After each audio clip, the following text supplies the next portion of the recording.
안녕하십니까? 7월 3일 국회 본회의에서 상법 개정안이 통과됐습니다. 이번 개정안은 기업 지배구조를 개선하고 주주들의 권익을 대폭 강화하는 내용을 담고 있는데요. 주요 변화들을 하나씩 짚어보겠습니다. 먼저 이사의 충실 의무 대상이 확대됩니다. 원래 상법상 이사는 회사에 대한 충실 의무만을 지고 있었는데 이제는 주주에 대해서도 충실 의무를 지도록 명문화했습니다. 쉽게 말해 이사가 회사뿐 아니라 주주의 이익을 위해서도 성실히 노력해야 한다는 뜻입니다. 이는 경영진이 기업 가치를 높일 때 주주의 권익도 함께 보호하도록 책임 범위를 넓힌 조치입니다. 둘째로 전자주주총회가 의무화됩니다.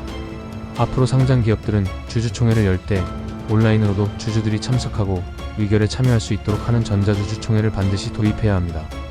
이를 통해 먼 곳에 있는 주주나 소액주주도 인터넷이나 영상으로 총회에 참여하여 의결권을 행사할 수 있게 되고 주주 의사결정 과정의 접근성과 편의성이 높아질 전망입니다. 기업 입장에서도 주주들의 참여율이 높아져 투명한 의사소통이 이루어질 것으로 기대됩니다. 또 눈에 띄는 점은 3% 룰이 유지된다는 것입니다. 개정안에는 이른바 3% 룰이 포함되었는데요.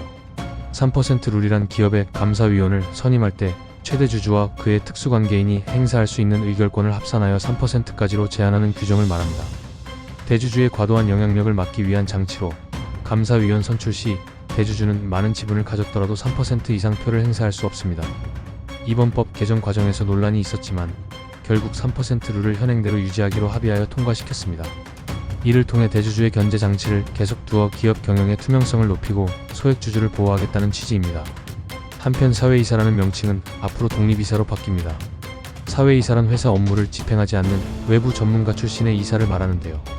이번 개정안은 이러한 사회이사를 독립이사라는 용어로 변경하기로 했습니다. 명칭 변화를 통해 이사들이 회사 경영진이나 대주주로부터 독립적인 입장에서 기업의 투명한 경영을 감시하고 견제해야 하는 본래 역할을 강조하겠다는 의도가 담겨 있습니다. 용어만 바뀌는 것이 아니라 실제로도 독립성을 더욱 강화하겠다는 의미로 볼 수 있습니다. 또 다른 변화로 집중투표제가 강화될 예정입니다. 집중투표제란 이사 선임 시 주주가 가진 표를 한 후보에게 몰아줄 수 있는 제도로 지분이 적은 주주들도 자신이 지지하는 후보에게 표를 집중시켜 이사를 선출할 수 있게 해주는 방식입니다. 현재 일부 기업의 선택사항으로 도입되어 있었지만 개정안에서는 이를 보다 광범위하게 적용하고 실효성을 높이도록 강화하는 방안을 담고 있습니다. 예를 들어 여러 명의 이사를 한 번에 선임할 때 소액주주들이 한 명의 후보에게 표를 몰아주면 그 후보가 이사회에 진출할 가능성이 높아져 소수 주주도 이사회 구성에 영향력을 행사할 수 있게 됩니다.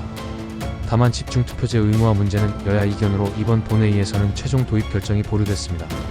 국회는 추후 공청회 등을 통해 의견 수렴을 거쳐 집중투표제 강화 방안을 다시 협의할 계획입니다.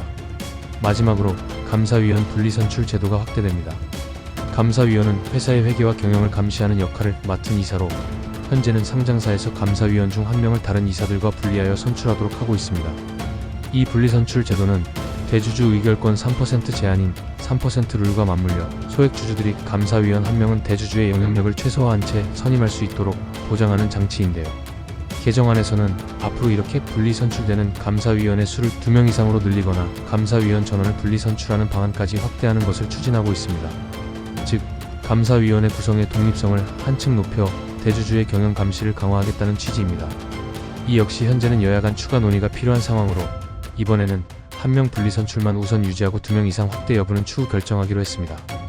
이처럼 상법 개정안의 핵심 내용은 주주의 권리를 폭넓게 보장하고 기업 경영의 투명성을 높이는 것입니다. 여야 모두 소액주주 권리 강화로 주식시장이 더욱 활성화될 것이라며 이번 개정에 기대를 나타냈습니다.